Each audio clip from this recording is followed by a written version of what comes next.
Los cantos de la montaña Perú, invierno de 1994, cordillera de los Andes, a más de 4.8 metros de altura, donde el aire era tan delgado que quemaba los pulmones y el frío podía convertir la piel en piedra, un grupo de exploradores se adentró en lo desconocido. 5 hombres, todos expertos en su campo, formaban la expedición. Martín Figueroa, arqueólogo, líder del grupo; Samuel Ortega, geólogo; Luis Reategui, el más joven, estudiante de antropología; Gabriel Lozano, fotógrafo y documentalista; Don Elías, el guía, un anciano que conocía cada rincón de la montaña. Su objetivo era investigar la recientemente descubierta cueva de Huallantambo, un sistema de túneles en la cordillera de los Andes que, según imágenes satelitales, parecía extenderse kilómetros bajo la tierra. Pero la gente del pueblo más cercano les advirtió que no entraran. «Ese lugar es antiguo», les dijo una mujer anciana. «Más viejo que los incas, más viejo que la tierra misma». Solo don Elías parecía compartir su miedo. «Algo duerme ahí», murmuró la noche antes de partir, «y no le gustará ser despertado». Pero ellos no eran supersticiosos, eran hombres de ciencia. No sabían que el horror que encontrarían no podía explicarse con ciencia alguna. La boca de la montaña, el ascenso fue brutal. 4 días de escalada, temperaturas bajo cero y vientos que rugían como si la montaña misma susurrara advertencias. Cuando finalmente llegaron a la cueva, quedaron impresionados. La entrada era un arco natural de piedra negra, con petroglifos en sus paredes. Figuras humanoides con rostros alargados, ojos sin párpados y cuerpos fusionados con sombras. «Esto no parece arte, Chavín», murmuró Martín. «Eres demasiado extraño». Samuel, el geólogo, estudió la formación de la roca. «No es natural», dijo con voz temblorosa. «Es como si alguien hubiera derretido la piedra para formar la entrada». Luis, fascinado, tomó fotos, pero don Elías se mantuvo en silencio. Sus ojos no dejaban de mirar hacia la oscuridad dentro de la cueva.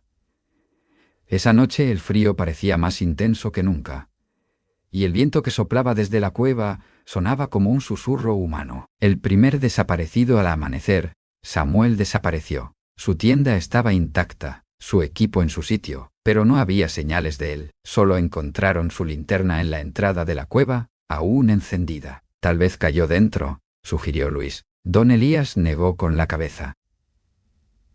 «Si hubiera caído, lo habríamos escuchado. La montaña lo tomó, pero los demás no podían dejarlo atrás». Armados con linternas y sogas, entraron a la cueva. El aire dentro estaba helado, más frío que afuera, como si la cueva absorbiera el calor mismo. El túnel descendía en una pendiente imposible, demasiado lisa para ser natural. Las paredes parecían pulidas, como si algo las hubiera tallado con una precisión inhumana. Y entonces lo escucharon. Un canto, bajo, gutural, con múltiples voces a la vez. «Samuel», murmuró Martín. El canto se repitió, pero distorsionado, como si algo hubiera imitado su voz. Luis avanzó un paso más y desapareció. Un segundo estaba allí. Al siguiente, su linterna cayó al suelo y rodó hasta los pies de Martín. No hubo gritos, no hubo forcejeo. Solo silencio. Y entonces los cantos se hicieron más fuertes. Algo se movía en la oscuridad. La sala del abismo más adelante, el túnel se abrió en una bóveda gigantesca. Y allí los vieron. Decenas de figuras humanoides, de piel gris y estirada, con extremidades demasiado largas. Sus ojos eran cavidades vacías y sus bocas abiertas parecían gritar en silencio. Pero lo peor era cómo se movían. No caminaban, se deslizaban, como si no tuvieran huesos. Martín sintió un terror primitivo. No eran humanos, no eran incas, no eran nincas, no eran nada de este mundo. Uno de los seres abrió su boca, y de su garganta salió el canto. Un eco imposible, con la voz de Luis y de Samuel. Luis seguía vivo, pero dentro de ellos, Martín gritó y corrió. Don Elías lo arrastró fuera de la cueva luchando contra el horror que los perseguía en la oscuridad. Cuando finalmente salieron a la luz del sol, los cantos se detuvieron, y la entrada de la cueva comenzó a cerrarse sola, como si la montaña misma se tragara el horror de nuevo. El regreso imposible. Martín y don Elías bajaron la montaña sin mirar atrás. Pero cuando llevaron un equipo de rescate a la ubicación exacta, no encontraron nada. No había cueva, No había petroglifos, solo roca sólida, como si la montaña jamás hubiera permitido que ese lugar existiera. ¿El último canto han pasado 30 años? Martín nunca volvió a las montañas. Abandonó la arqueología, pero cada invierno, cuando el viento sopla con fuerza en la cordillera, él sigue escuchando los cantos en sus sueños, y en cada eco del viento, en cada susurro de la noche, puede escuchar la voz de Luis llamándolo desde la oscuridad. El último viaje del teleférico al sistema de teleféricos de La Paz es el más alto del mundo. Rojo, amarillo, verde, azul, cada línea conecta la ciudad con el alto, flotando sobre cales bulliciosas y montañas nevadas. Pero hay un secreto que los operadores no cuentan. A veces, muy de madrugada, aparece un vagón que no debería estar ahí. O hay quien suben a él. Nunca llegan a su destino. La última ruta era una noche fría de julio cuando Diego, un operador de la línea plateada, se quedó hasta tarde en la estación.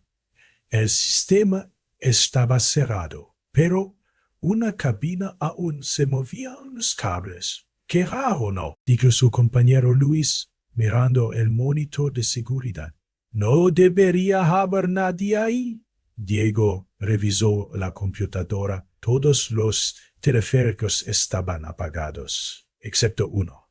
La cabina no tenía número. Voy a revisar, dijo Diego, tomando su linterna. Luis intentó detenerlo. Diego, ¿has oído la historia del vagón fantasma? Diego sonrió. ¿Qué historia? Dicen que a veces, después de la medianoche, aparece un teleférico que no está registrado en el sistema. La gente sube, pero nadie los ve bajar. Diego rió, pero su risa no sonó natural. Eso es solo un cuento. Y se subió. De todos modos, la cabina perdida dentro, todo parecía normal al principio. Las luces parpadeaban un poco, pero los asientos estaban limpios y el vidrio mostraba el cielo estrellado sobre la ciudad. Pero cuando miró hacia abajo, ¿algo estaba mal? ¿No veía luces? Las calles, las casas, los autos habían desaparecido.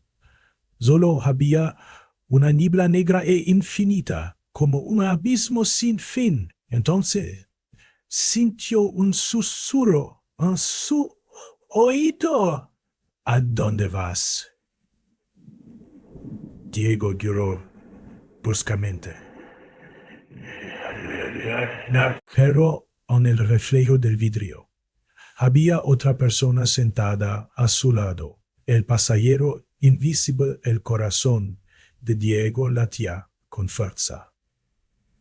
El reflejo mostraba a un hombre de traje negro piel pálida, pero cuando miraba el asiento real, estaba vacío. Intentó abrir la puerta, bloqueada. Intentó llamar por radio, solo estática. El vagón seguía subiendo, pero ya no había ciudad bajo él. Ahora Diego solo veía montañas oscuras y sombra moviéndose entre el reflejo. Ya susurró. Ya casi llegamos. El último destino. Luis, en la estación, vio como el teleférico se perdía en la neblina. Esperó 10 minutos, 20, 30, pero la cabina nunca regresó. Al día siguiente, las autoridades revisaron las cámaras de seguridad. No había rastro de Diego. Y lo más extraño, no había registro de que una cabina hubiera salido esa noche, como si jamás hubiera existido. Pero a veces, cuando la niebla cubra La Paz, algunos dicen que pueden ver una cabina solitaria moviéndose en los cables. Si te subes, es mejor que no mires los reflejos. Y si alguien te susurra en el oído, no respondas.